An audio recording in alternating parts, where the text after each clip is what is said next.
Buenas noches, ¿cómo andan? Bueno, vamos a comenzar la reunión del día de hoy. Somos poquitos, vamos a esperar a ver si llega alguien más cantando. Volvimos a las reuniones presenciales. Yo el sábado pasado no estuve, pero vi el videíto, la verdad se veía muy lindo. Suena muy lindo cuando cantamos todos juntos, que no es por Zoom. Es muy lindo y poder compartir la comunión con los hermanos. Vamos a comenzar cantando un coro que va a estar proyectado. Lo vamos a cantar 2 veces y puestos de pie. El coro dice: cada día con Cristo me llena de perfecta paz. Cada día con Cristo le amo más y más. Él me salva y guarda y sé que pronto volverá. Y vivir con Cristo más dulce cada día será. Comencemos la reunión cantando este coro, por favor.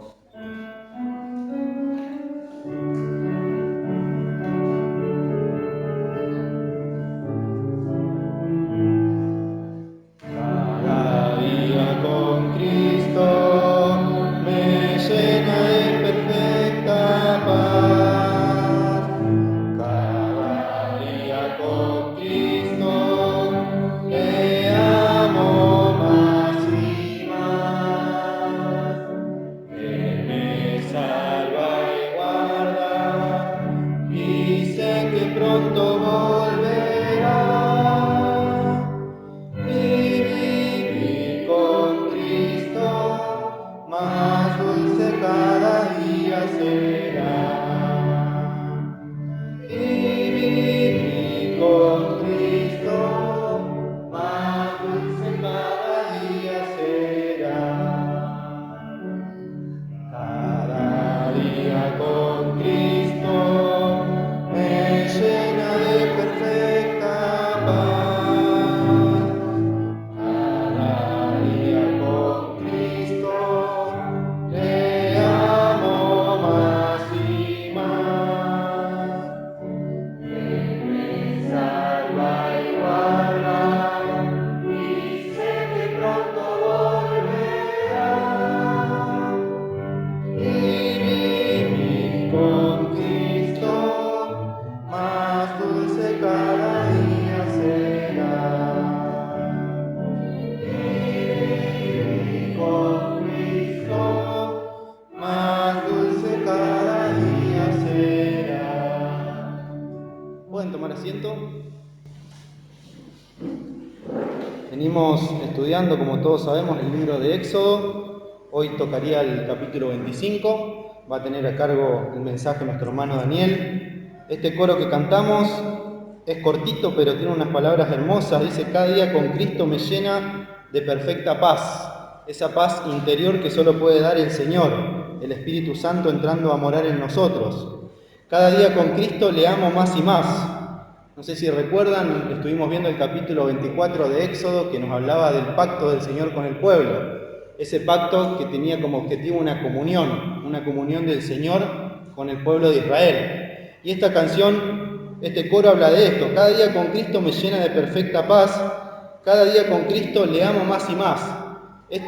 Cada día con Cristo es la comunión que debe tener el creyente, el Hijo de Dios, con el Señor. Esa común unión, esa dependencia total del Señor, que dice que lo llena de perfecta paz, que le ama más y más, y en consecuencia una persona que vive en comunión con el Señor va a tener este pensamiento, va a vivir a la expectativa de su venida, porque dice: y vivir con Cristo, cuando el Señor nos venga a buscar, más dulce cada día será.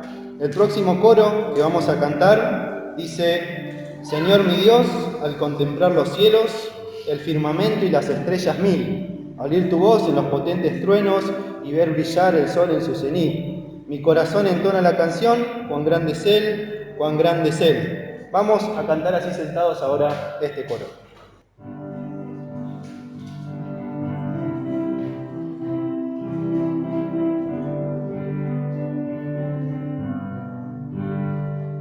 Señor mi Dios, al contemplar los cielos, el firmamento y las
corazón entona la canción.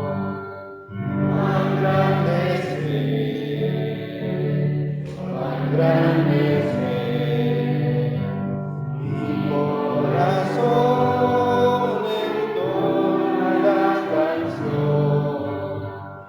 Cuán grande es Él, cuán grande es Él.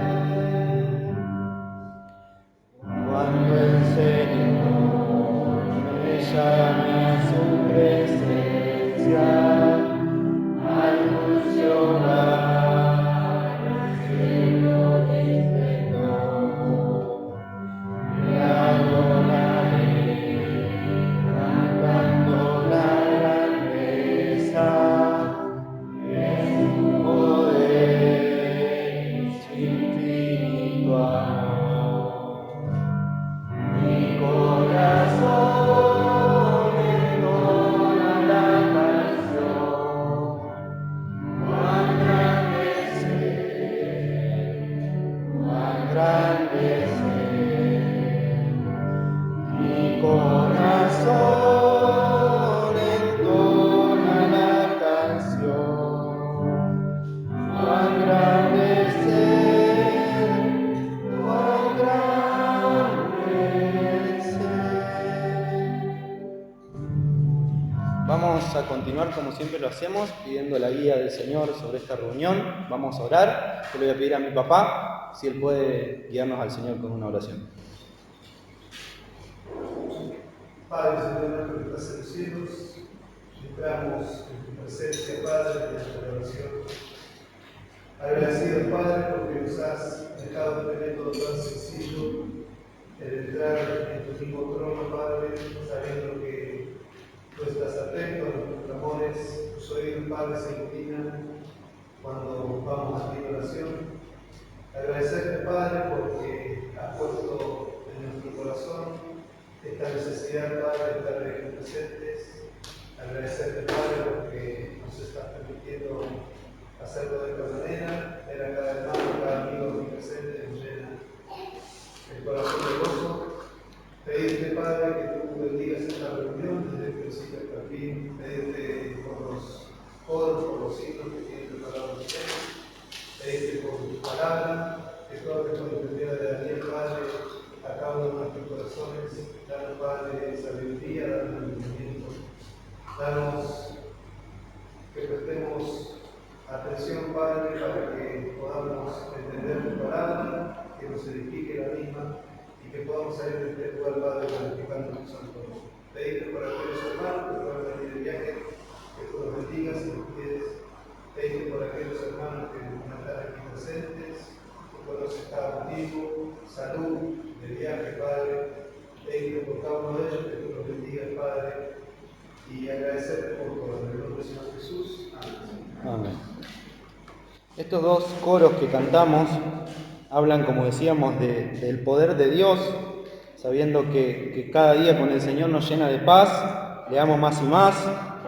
Cuán grande es Él, cantábamos recién, habla del poder del Señor al contemplar los cielos, el firmamento y las estrellas mil. Nos hablaba Oscar el otro día que nos decía cuando se iba a trabajar que le llamaba mucho la atención mirar las estrellas, lo que es el firmamento, el poder de Dios. Pero estos dos coros y el himno que vamos a cantar ahora nos dan ánimo. ¿En qué sentido? Que si nosotros vivimos en comunión con el Señor, si vivimos en dependencia total de Él, si tenemos en cuenta este libro y lo ponemos en práctica viviendo como el Señor quiere, hay una recompensa, hay muchísimas bendiciones que nombra la Biblia, que a diario la recibimos, el poder estar respirando y estar bien ya es una bendición del Señor, el que el Señor nos haya cuidado en esta pandemia es una bendición, que nos sigue cuidando, pero hay una esperanza del creyente que la cantamos y vivir con Cristo más dulce cada día será. Y después cantamos cuando el Señor me llame a su presencia, sea porque nos toque abandonar este mundo o sea porque Él viene a buscar a su iglesia, al dulce hogar, al cielo de esplendor, le adoraré allí en el cielo cantando la grandeza de su poder y su infinito amor. Y esta es la esperanza, esto es lo que el creyente espera, que el Señor lo venga a buscar, que el Señor nos venga a buscar y el ánimo es que falta poco, que el Señor está a las puertas, y eso es lo que nos tiene que motivar a poder seguir viviendo en comunión con el Señor, en total comunión y dependencia de Él. Y el himno que vamos a cantar es el 155, que habla de esto. Dice este himno: cuando la trompeta del Señor se toque la final, con fulgor apunte el día eternal, y los redimidos, los que fueron salvos, los que sellaron este pacto con el Señor, suban a su casa celestial, cuando allá se pase lista yo estaré. Cuando todas sombras huyan en la gran resurrección de los muertos, en Jesús sin corrupción, y en las nubes al Señor reciban qué consolación, cuando allá se pase lista yo estaré. Y dice la última estrofa, lo que hoy nos corresponde hacer, vivir en comunión con el Señor. ¿Por qué? Porque dice: trabajar es mi deseo sin cesar por el Señor, siempre hablando de su gracia y de su amor, siempre hablando de lo que Él hizo por nosotros. Y cuando acabe aquí mi obra y me llame el Salvador, sea porque nos toque partir o sea, repito, porque el Señor viene a buscar a su iglesia, cuando allá se pase lista yo estaré. Ojalá que todos podamos decir esto: cuando allá se pase lista, cuando el Señor abra el libro en el cielo, todos podamos tener anotado nuestro nombre en el libro de la vida, que todos podamos haber aceptado al Señor. Vamos a cantar este himno puestos de pie, por favor.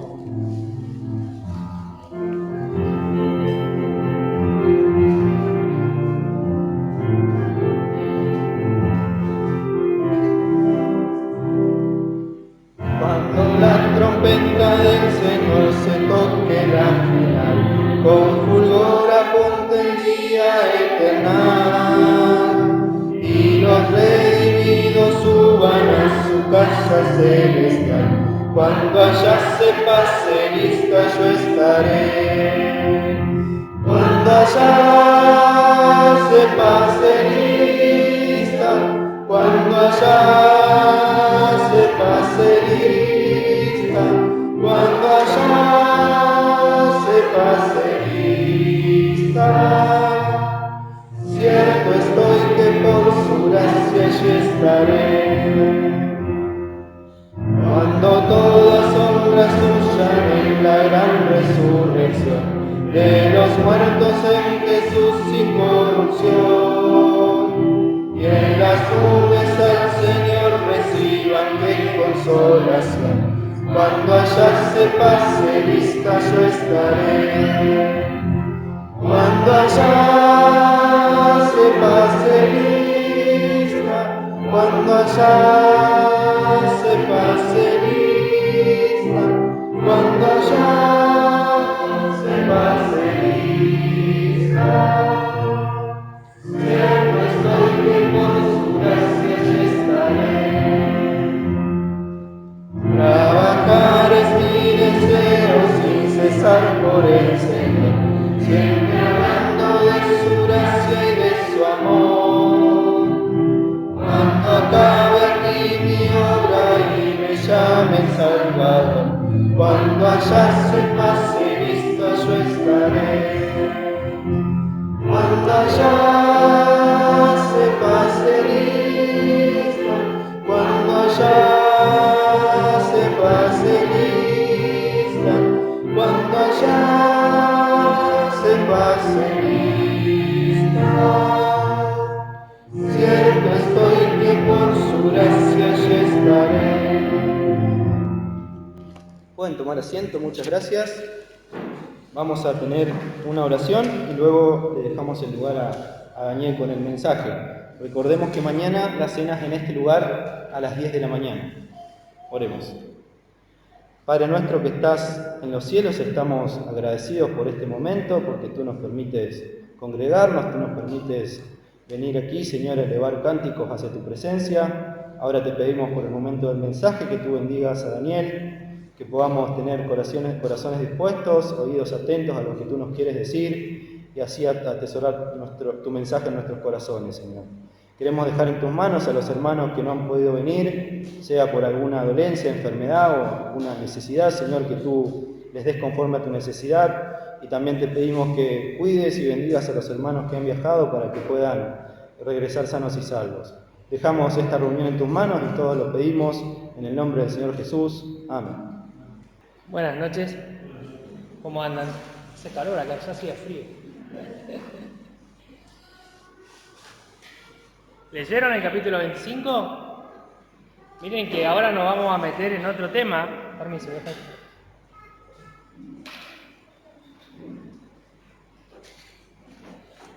Recuerdan que venimos aprendiendo que el libro de Éxodo nos habla. Este es el principal tema del libro, ¿sí?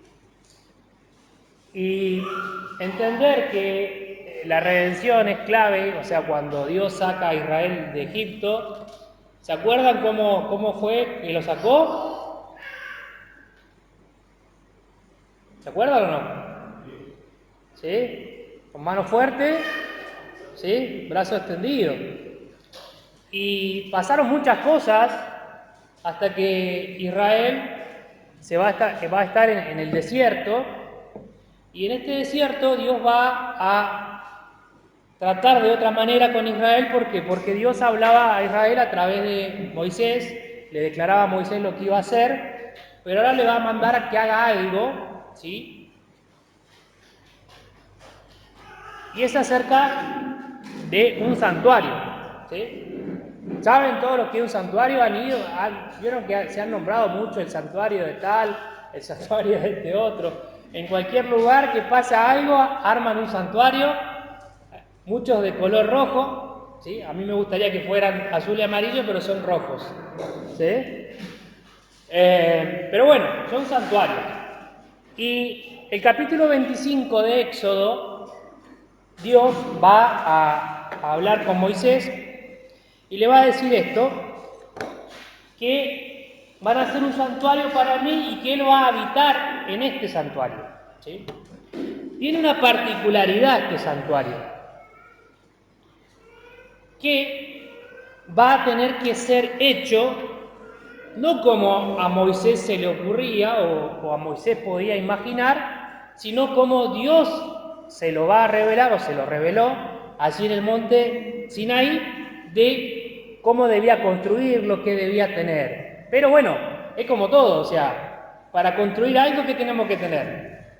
Los materiales, las cosas, con qué lo vamos a hacer. En aquel momento no habían los ladrillos que conocemos, no había steel framing, construcción en seco, todas esas cosas que están ahí de moda, ni obra húmeda, sino que se hacían tiendas, ¿sí?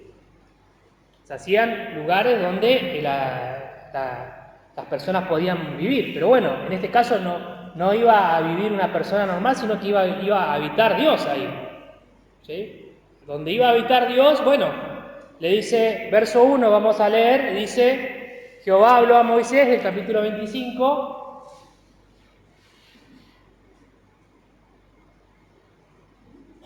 diciendo, di a los hijos de Israel que tomen para mí ofrenda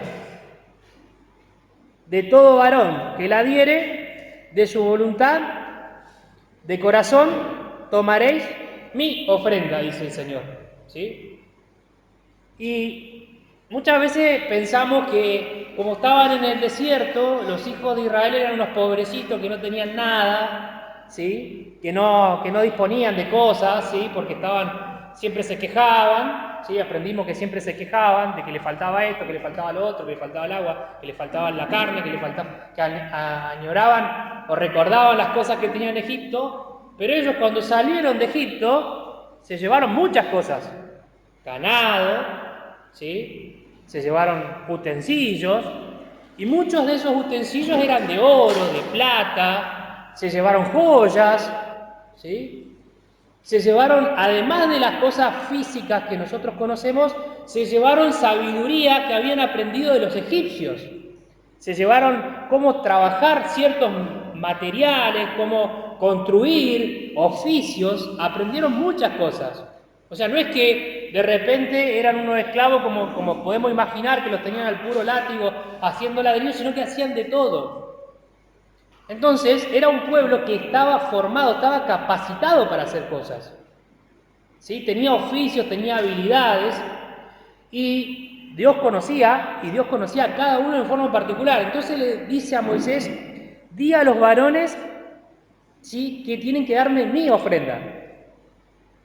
¿Y cómo tenía que ser esa ofrenda? Bueno, la ofrenda era para esto, para el tabernáculo, ¿sí? Ahí pusimos una definición de tabernáculo para que la vean, ¿sí? Santuario o tabernáculo, como llama la Biblia, ¿sí? Muchas veces vamos a escuchar esta palabra, tabernáculo, que por ahí no es extraña porque no la vemos en lo cotidiano nuestro, en lo que hacemos, ¿sí? No usamos esta palabra. Pero santuario es más transparente esta palabra, ¿no es cierto? La vemos, la conocemos. Y el Tanaj es la Biblia hebrea, o sea, dice que es un santuario móvil. Quedémonos con esto, que es un santuario móvil. ¿Por qué es un santuario móvil? Porque lo tienen que armar, lo tienen que desarmar y llevárselo, porque se van moviendo, van por el desierto. ¿A dónde iban ellos? A la tierra prometida, muy bien. Entonces, como tienen que ir moviéndose, tienen que llevar este santuario. Pero dentro del santuario, además vamos a ver dentro del capítulo que hay un teléfono para hablar con Dios. Hay un elemento donde Dios se va a comunicar con ellos. Entonces, hoy que vivimos en una época de industria 4.0, de comunicación de todo tipo, ¿sí? Acá vemos un instrumento que nadie sabe dónde está hoy en la actualidad, solo Dios, que va a ser el arca del testimonio, y es cómo Dios se comunica con el pueblo, ¿sí? Y más adelante vamos a ver cómo funciona. Seguramente en otras reuniones los hermanos van a explicar cómo es la forma en que el tabernáculo estaban dispuestos estos muebles, que vamos a ver ahora. Vamos a ver 3, ¿sí? Dentro del arca del testimonio hay una tapa, ¿sí? Que es muy importante. Y después vamos a ver cómo todo eso se relaciona con la persona de nuestro Señor Jesucristo, ¿sí? ¿Por qué? Porque siempre dijimos que este libro nos va a mostrar figuras o imágenes o representaciones de nuestro Señor Jesucristo. Aquellos que somos del Señor conocemos o podemos reconocer en la lectura textos que se relacionan con el Nuevo Testamento, ¿sí? El Nuevo Pacto. Recuerden, el libro de Éxodo está ¿en dónde? En el Antiguo Testamento. ¿Sí? Es el primer trato que hace Dios con el hombre y escoge un pueblo, Israel. Bien. Ahí la tienen en la tienda, para que se la imaginen, ¿sí? No es así, esa es una foto que está hecha por el hombre, pero bueno, ahí la tienen, la forma que estaba en el desierto, cómo estaba dispuesta, ¿sí? En otra reunión vamos a ver más en detalle cada cosa que tiene, cómo estaba. Vieron que hay distintas cosas, el techo, la estructura, cómo estaba cercada, qué es eso que está ahí, esas personas cómo se llama la vestidura que tienen, qué representan, ¿sí? Pero bueno, para que se imaginen, miren las otras tienditas y lo que era la tienda donde habitaba Dios, donde se comunicaba Dios con el pueblo. Esta tienda, todos estos que vivían en estas otras tienditas tenían que ofrendar para hacer esta tienda. Pero acá no era a punta de pistola, no era que venía la FIC y le sacaba a todos, muchachos, entreguen lo que tienen y vamos a hacer una casa para Dios. No era así. ¿Cómo dijimos que tenía que ser la ofrenda? A voluntad, ¿sí? Y de corazón. Entonces, ¿qué quería hacer Dios con esto? Porque si leemos todo el capítulo, no vamos a entender nada de corrido porque habla de medida, de codos, son medidas que nosotros no usamos en la actualidad. Pero quiero que nos vayamos con la idea de qué es cada cosa, ¿sí? Porque ¿qué es lo importante acá? Primero, lo importante es entender que había que ofrendar para algo, para construir algo, y eso que se iba a construir no era al antojo de los constructores, sino era conforme al modelo que Dios ya había dado o ya había revelado a Moisés.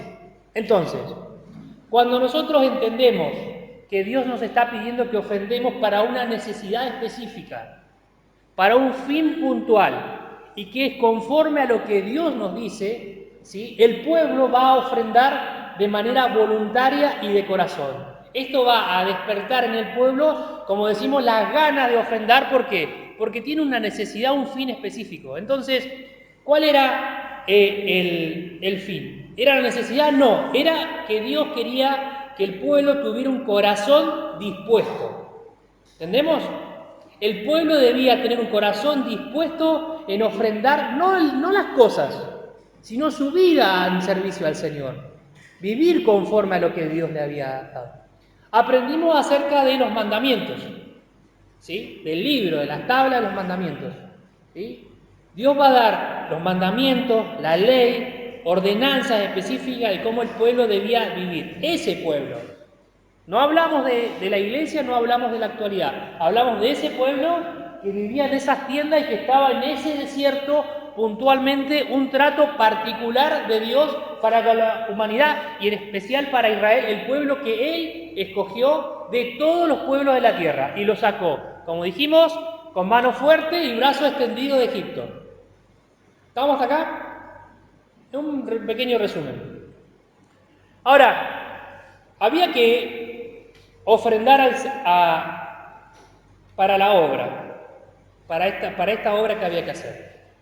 Entonces, ya dijimos que las ofrendas eran voluntarias y de corazón. Las ofrendas, ¿y por qué esas? ¿Sí? Vamos a leer verso 3 al 7. Dice que son materiales específicos, ¿sí? No cualquier material, con representación simbólica o espiritual en la construcción. Esto tengámoslo presente porque durante los próximos capítulos se va a hacer referencia a esto. Entonces ustedes tienen que saber que esos materiales no son al antojo de nadie, sino que son a un propósito específico y a la voluntad soberana de Dios que los escoge. Cada material de los que vamos a leer ahora los escogió Dios para algo y representa algo. Dice verso 3, esta es la ofrenda que tomaréis de ellos. Oro, ¿sí? Oro es figura de la deidad. Plata, ¿sí? Santidad. Cobre. Hasta ahí, materiales conocidos, ¿no? Oro, plata y cobre, muy conocidos por nosotros. Después, ¿qué dice? Azul, púrpura y carmesí. ¿Qué son estos? Azul, púrpura y carmesí. Son tintes, son tinturas. Son para teñir, para darle color a las cosas, ¿sí? Son colores puntuales que Dios escoge de tinturas, ¿sí? Y sabe que están dentro del pueblo. El pueblo tenía esto para la casa, para la tienda esta. Además de eso, carmesí, lino fino, ¿sí? Y el lino fino, ¿sí? Un tipo de tela, era algo que los egipcios eran expertos en esta técnica de hacer lino. Y los israelitas la habían aprendido ahí. Por eso Dios le está pidiendo esta tela de lino fino que tiene un significado. Pelo de cabras, pieles de carneros teñidas de rojo, pieles de tejones, madera de acacia, ¿sí? Aceite para el alumbrado, especias para el aceite de la unción y para el incienso aromático. Y acá vienen piedras de ónice, piedra de engaste para el efod y para el pectoral. Esto va a hablar de una vestidura de un sacerdote, ¿sí? Que se va a nombrar dentro del pueblo de una de las tribus. Y harán un santuario para mí y habitaré en medio de ellos. Esto dice el Señor. Dice, conforme a todo lo que yo te muestre y el diseño del tabernáculo y el diseño de todos sus utensilios, así lo haréis. Entonces, está la advertencia, ¿no? Dios les dice, bueno, conforme a lo que yo te mostré, tenés que hacer el diseño del tabernáculo, el diseño de cada cosa que va dentro del tabernáculo, ¿sí? Así lo vas a hacer, no hay otra forma. No hay otra manera. Bien. ¿Qué podemos sacar de este tabernáculo o de los materiales que hemos leído? Bueno, primero, todos van a ofrendar estos materiales. Los materiales tienen un destino específico para distintos utensilios o para distintas partes de la tienda móvil esta que van a hacer. Cada material tiene un significado espiritual o simbólico. ¿Sí? Como cada cosa tiene un significado, va a ser tratada dentro de cada utensilio o parte del tabernáculo que se va a construir de una forma y va a tener un significado especial. Nosotros vamos a aprender que cada parte o que cada significado de esos muebles, de ese mobiliario, de esos utensilios, de esa tela, de ese telón, del techo, de las paredes, de los palos, son figuras de nuestro Señor Jesucristo. En alguna u otra medida representan a lo que Cristo hizo, a lo que Cristo vino a declarar, a lo que Cristo padeció en la cruz y a lo que Cristo hizo al tercer día resucitar de la cruz del Calvario. ¿Sí? Bien.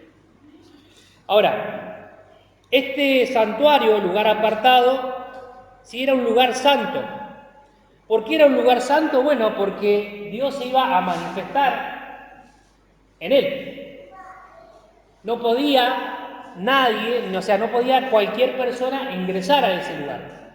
Vamos a aprender que van a haber personas específicamente designadas para poder hacer todo lo que hay que hacer de este lugar. ¿Quién va a ser la tribu que se va a encargar de armar y de desarmar el tabernáculo? ¿Sí? Bueno, para que nos quede, ¿sí? La palabra tabernáculo también se usa como habitar, morar, plantar una tienda. Eso significa tabernáculo, tabernaculizar, ¿sí? Plantar algo, habitar, llegar, establecerse, ¿sí? Quedémonos con esta idea del tabernáculo. En este caso no era fijo, ¿sí? No era algo que iba a quedar ahí, sino que lo iban a llevar. Después, más adelante, el templo de Salomón va a replicar esto, pero ya en un edificio que no se puede mover, ¿sí? Fijo. Por eso es edificio.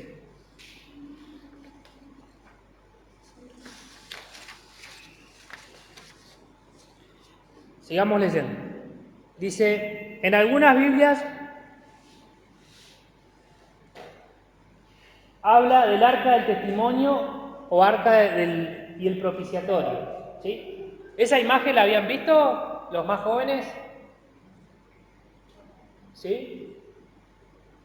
Bueno, este artefacto, ¿sí? Es el que primero, o este mobiliario es el primero que aparece en el relato bíblico y tal vez, o sea, conforme a lo que dicen los estudios, es el más importante porque es donde se va a manifestar la presencia de Dios, donde Dios se va a comunicar con el pueblo. Ahora vamos a leer, verso 10. Y harán un arca de madera de acacia, ¿sí? La madera acacia va a aparecer en todos los muebles y tiene una particularidad por el tipo de madera que es más resistente que el roble, cuya longitud será de 2 codos y medio, su anchura de codo y medio y su altura de codo y medio. Y la cubrirás de oro puro por dentro y por fuera. Y harás sobre ella una cornisa de oro alrededor. Fundirás para ella 4 anillos de oro que pondrás en sus 4 esquinas, 2 anillos, una al lado de ella y 2 anillos al otro lado. Harás una vara de madera de acacia, las cuales cubrirás de oro, y meterás las varas por los anillos a los 2 lados del arca para llevar el arca con ella. Las varas quedarán en los anillos del arca y no se quitarán de ella. Y pondrás en el arca el testimonio que yo te daré. Bien, ahí vemos ¿ven ahí donde estoy señalando las varas? ¿Sí? ¿Por qué hacen esas varas? Porque no se podía tocar este mobiliario, este mueble. No se podía tocar. Vamos a ver más adelante, en 2 Samuel, si alguien lo quiere, se lo dejo la cita, 6 del verso 6 al 7, tocó este mueble, creyendo que se iba a caer de una carreta y murió. No se podía tocar. Por eso tenía esas 2 varas que las metían y las dejaban, ¿sí? Para llevar esta arca. Ahora, dice, y pondrás en el arca el testimonio que yo te daré, ¿sí? Todavía el Señor no le había dado la ley, porque se lo está revelando. Adentro de esta arca iba a ir el testimonio que el Señor le iba a dar. Además de eso, ¿sí?, iba a ir en una vasija el maná, ¿sí?, y la vara de Aarón que reverdeció. Esas tres cosas tienen un significado, ¿sí? Pero para que nos quedemos con la idea de que esto es una caja de madera, no es un barco, no es un bote, es una caja de madera, ¿sí?, que está recubierta de oro. Y dice que dentro de ella el arca, el testimonio que yo te daré, lo que el Señor le iba a revelar a Moisés, la ley. Y harás un propiciatorio, ¿sí? Eso, el propiciatorio es la tapa, ¿sí? Esa tapa que se ve arriba es eso. Eso es el propiciatorio. Es la tapa de la caja del arca. Dice, de oro fino, cuya longitud será de 2 codos y medio y su anchura 1,5 codos. Y harás también 2 querubines de oro, labrados a martillo lo harás en los 2 extremos del propiciatorio. Harás, pues, un querubín en un extremo y un querubín en otro extremo de una pieza con el propiciatorio. Harás los querubines en sus 2 extremos. Y los querubines extenderán por encima las alas y cubriendo con sus alas el propiciatorio, sus rostros, uno enfrente de otro, mirando al propiciatorio los rostros de los querubines, y pondrás el propiciatorio encima del arca, y en el arca pondrás el testimonio que yo te daré. Y de allí, de este lugar, me declararé a ti y hablaré contigo de sobre el propiciatorio y de entre los 2 querubines que están sobre el arca del testimonio, todo lo que yo te mandare para los hijos de Israel. O sea, este mueble era sumamente importante, debía ser hecho de la forma en que el Señor le dijo a Moisés y requería que desde este propiciatorio, después vamos a ver cómo el sacerdote debía poner la sangre, ¿sí?, para que el Señor mirara la sangre y lo que estaba dentro del propiciatorio, que era el testimonio, el pueblo no fuera culpado de ese testimonio, porque todo lo que estaba en ese testimonio el pueblo no lo cumplía. Por eso la sangre arriba, ¿sí?, la sangre, Dios veía la sangre del cordero, del macho, del animal que fuera sacrificado, y abajo estaba el testimonio de las cosas que tenían que hacer. Pero el pueblo no recibía el castigo porque estaba la sangre.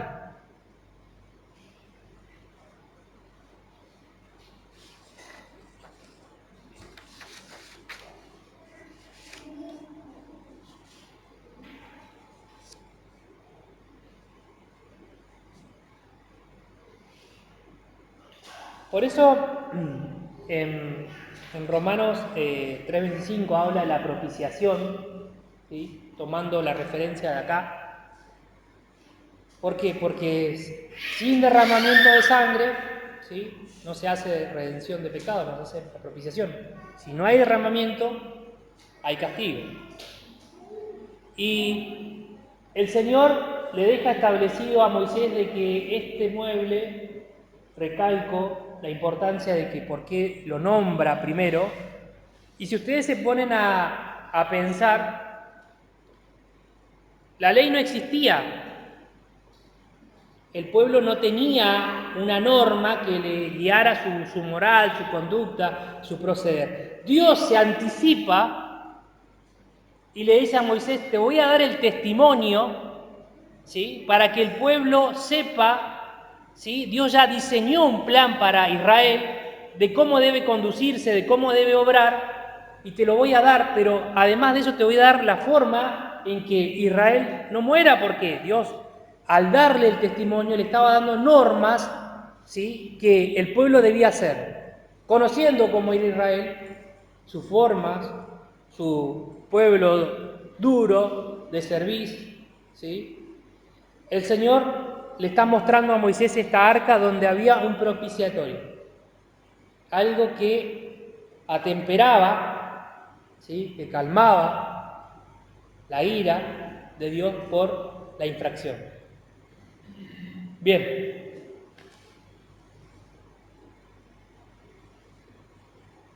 Vamos a seguir con la lectura.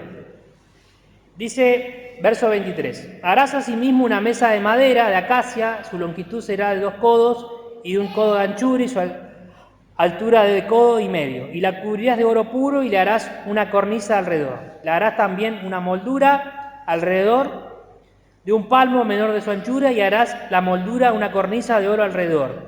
Y le harás 4 anillos de oro, los cuales pondrán en las 4 esquinas que corresponden a sus 4 patas. Los anillos estarán debajo de la moldura para lugares de las varas para llevar la mesa. Y harás la vara de madera de acacia y la cubrirás de oro con ella y será llevada a la mesa. Harás también sus platos, sus cucharas, sus cubiertos, sus tazones, con que se libará de oro fino lo harás. Y pondrás sobre la mesa el pan de la proposición delante de mí continuamente. ¿Qué es esto? Otro mueble, ¿sí? Que iba a estar también en el tabernáculo, pero que iba a tener panes, 12 panes. ¿Sí? Esos panes iban a estar toda la semana hasta el día, ¿sí? Hasta el día de reposo en el cual eran sacados y eran repuestos. ¿Sí? Y eso estaba continuamente ahí, porque va a mostrar algo, ¿sí? Esos panes, ¿sí? Que estaban en la mesa esta, dice, mostraba la supervivencia y el vínculo, un recordatorio del compañerismo con Dios, y era muy necesario, debido a que se colocaban ante la presencia o el rostro de Dios, porque estaban dentro del santuario, ¿sí? Los israelitas, ¿sí? Hacían estos panes para recordar que el Señor estaba siempre con ellos y mostraba el compañerismo que Dios hacía. ¿Por qué Dios va a hacer una casa para estar con ellos? Porque Dios va a mostrar que está con ellos en el transcurso de su peregrinación por el desierto. Se asemeja a una forma de compañerismo donde Dios está con su tienda, acompañando al pueblo que también está con tiendas, ¿sí? Hacia la tierra prometida, como dije. Bien, estos panes, ¿sí? Dice que eran hechos de harina fina, 12 pasteles de pan de la preposición, uno por cada tribu de Israel. Eran puestos en la mesa y eran rociados ligeramente con incienso. Una vez a la semana, como les dije, eran reemplazados y normalmente solo los sacerdotes podían comer el pan viejo. ¿Sí? Una vez que lo sacaban, los sacerdotes lo podían comer. Y el otro mobiliario es el candelero de oro. Dice, harás un candelero de oro puro, labrado a martillo. Se hará el candelero y su pie y su caña, sus copas, sus manzanas, sus flores serán de lo mismo. Y saldrán 6 brazos de sus lados, 3 brazos del candelero a un lado y 3 brazos al otro. ¿Sí? 1, 2, 3, el centro y 3 brazos para cada lado, para el otro lado. 3 copas en forma de flor, de almendro, ¿sí? En un brazo, una manzana, una flor y 3 copas en forma de flor de almendro, en otro brazo, una manzana, una flor y así.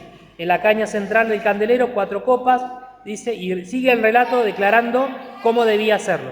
También verso 38, también sus despabiladeras y sus platos de oro puro. De 1 talento de oro fino lo harás. Estos utensilios, mira, y hazlo conforme al modelo que te ha sido mostrado en el monte. Verso 40, está otra vez la advertencia. Mira y hazlo conforme al modelo que te ha sido mostrado en el monte. La diferencia con el candelero de los otros muebles era que ¿sí? No le dieron las dimensiones específicas. Este no tiene dimensiones específicas. Dice que lo tenía que ser hecho a martillo nada más y que tenía que tener las flores, ¿sí? Todo el detalle que vemos. ¿Qué mostraba esto? Bueno, este candelero era la única luz que había dentro del tabernáculo. ¿Sí? No había otro tipo de iluminación, sino que era solamente este candelero que era el símbolo de la luz de Dios hacia su pueblo. Solamente cuando se reflejaba la presencia de Dios, había la luz que provenía de él, ¿no? Me quiero quedar, ya que lo leímos y lo repasamos así muy por encima, vamos a ir a Juan, capítulo 1.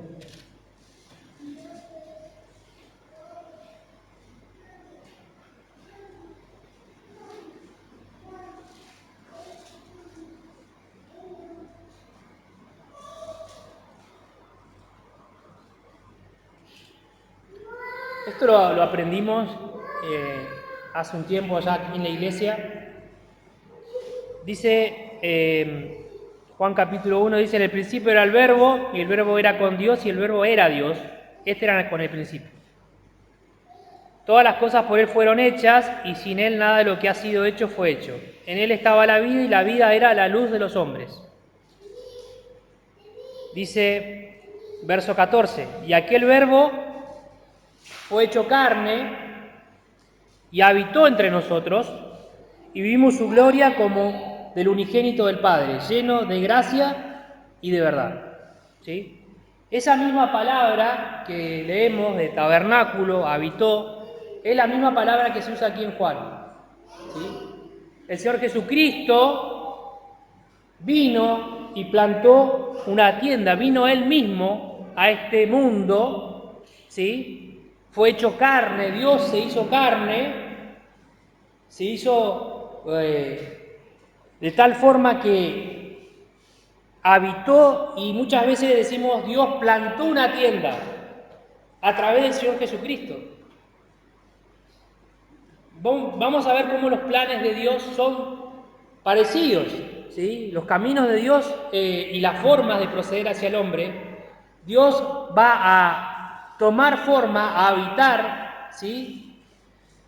Usar la palabra del tabernáculo como decir habitó, moró, vino, ¿sí? El Señor Jesucristo vino a este mundo. Somos todos testigos de esto. Hemos visto, hemos conocido que Él vino, que Él habitó, que Él moró, ¿sí? El tabernáculo era un lugar de reunión, era un lugar de revelación, era un lugar de propiciación. El Señor Jesucristo vino para esto, vino a morar a esta tierra para reunirnos, ¿sí? En su persona, para revelarnos al Padre, ¿sí? Y para hacer nuestra propiciación. Estas tres cosas el Señor Jesucristo las hizo, ¿sí? Primero, ¿sí? Al ser el Señor Jesucristo nuestra propiciación, Él derramó su sangre por nosotros en la cruz. Fuimos alcanzados por este plan de salvación de Dios, donde Dios, ¿sí? Vieron que hablábamos de que la ofrenda debía ser voluntaria, debía ser de corazón. Así lo hizo Dios por nosotros. Dice la Biblia en Juan 3:16, porque de tal manera Dios amó al mundo que ha dado a su Hijo unigénito. Dios lo dio de tal forma, voluntaria y de corazón, y Él mismo se ofreció a sí mismo a ir a la cruz por nosotros.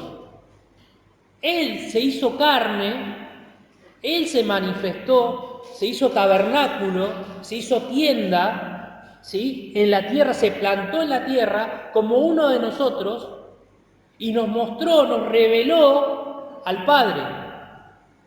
Nos mostró al verdadero Dios, no al Dios de la religión, no al Dios de las normas, no al Dios de la religiosidad, al de las obras, sino al Dios de la gracia. Dice la Biblia que por gracia somos salvos, no por obras. Ahora, como debemos creerle, ¿sí? para alcanzar todo esto, Dios nos invita a creerle a Él. Si ya vimos cómo hizo el tabernáculo, ya supimos que el tabernáculo es de oro, de las cosas que el pueblo iba a tener que dar. Bueno, ahora el Señor Jesucristo quiere plantar esa tienda en el corazón de aquellos que aún no son de Él. Muchos de ellos, muchos de los que hemos aceptado, hemos sido alguna vez extranjeros, ¿sí? Como Israel, que estaba en el desierto, se sentía solo, ¿sí? Entonces dijo Dios, bueno, voy a diseñar otra forma de estar más cerca de ellos. ¿Por qué? Porque Dios en su momento solamente hablaba con Moisés cara a cara. Moisés subía al monte, Dios le revelaba, Moisés transmitía al pueblo. Ahora, Dios dice, no, bueno, ¿quieren que esté más cerca? Voy a estar aquí, en este lugar. Pero no me van a ver. Van a ver las cosas, van a ver el pueblo, veía el humo, ¿sí? Veía las cosas que quemaba, llevaba las ofrendas, llevaba los animalitos para que el sacerdote los sacrifique, pero no lo veía Dios. El Señor Jesucristo vino Él mismo y los que estuvieron en aquel momento lo vieron cara a cara. Él les mostró al Padre, Él les reveló la verdad, Él les abrió la vista de cosas que tenían. Estaban cegados porque el enemigo, Satanás, se encargó de cegar la simplicidad, la sencillez de lo que siempre hablamos de lo que es el Evangelio.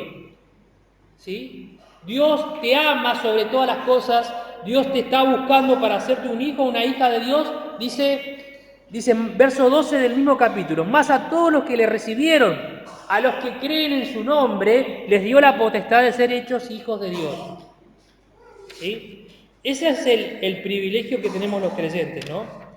De que somos alcanzados por un Dios que nos ama de tal manera que nos dio a su Hijo y ese Hijo vino a este mundo, se hizo tabernáculo, se hizo tienda, habitó, se hizo carne, nos mostró al Padre, nos reveló al Padre y cuando llegado el tiempo pasó por la situación de la cruz, dijo, voy yo.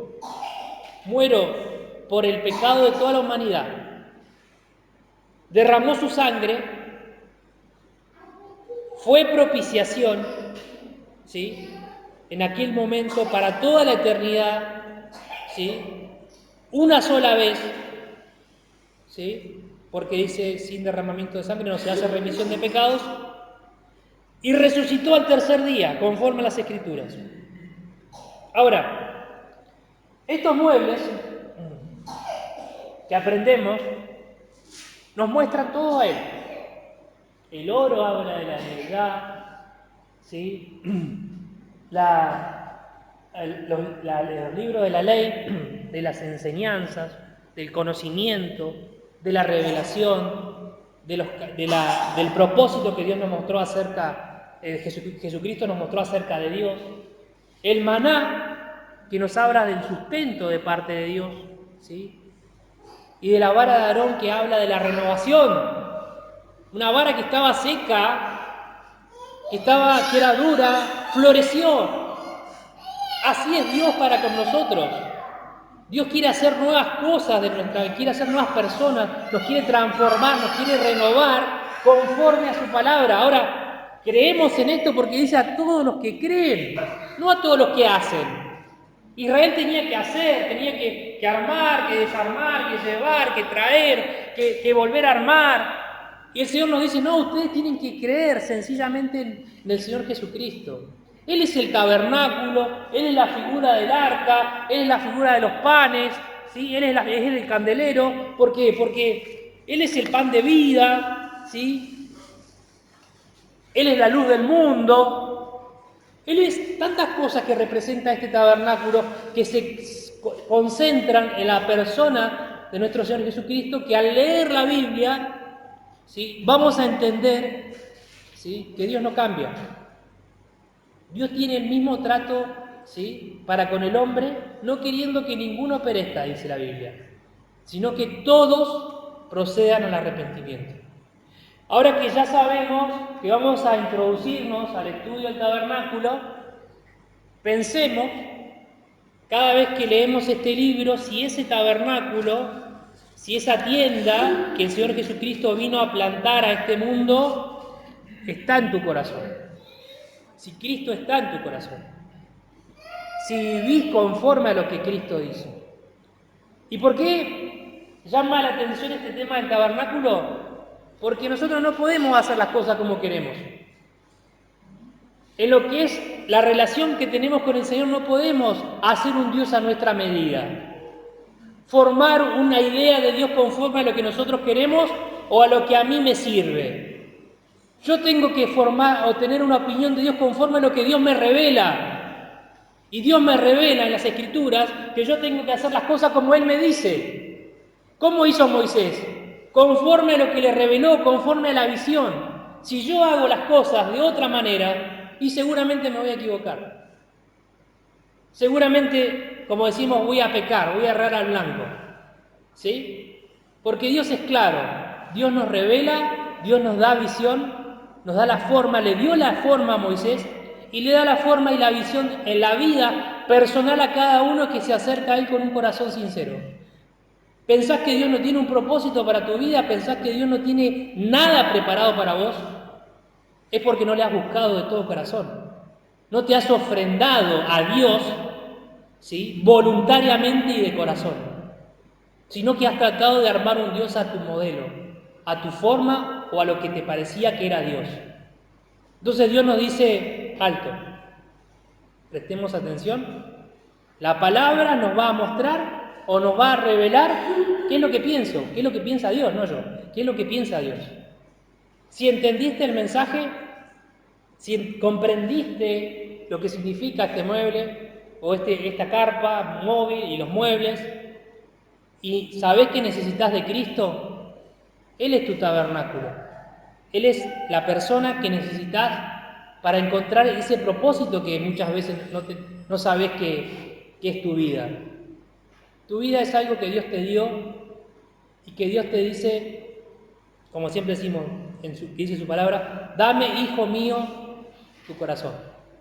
Eso quiere Dios, que entreguemos una vida reconociéndonos, como siempre decimos, pecadores delante de Él, porque nadie es perfecto. Nadie nació perfecto, todos necesitamos de nuestro Señor Jesucristo para salvarnos. Sí, vamos a terminar con una oración. Padre, te damos gracias por tu palabra, por el mensaje, porque vemos en la historia allí, en lo que pasó Israel por el desierto, con el tabernáculo, con el santuario que te hicieron, conforme a lo que tú le revelaste. Ayúdanos a aprender de esto, a que no son nuestros pensamientos, nuestras ganas, nuestras intenciones, sino que es entender y comprender cuál es tu voluntad para nuestras vidas, saber que necesitamos una guía, un norte, una forma de conducirnos, y esa es tu palabra. Ayúdanos a vivir conforme a ella en cada cosa que hagamos y en cada decisión que tomemos.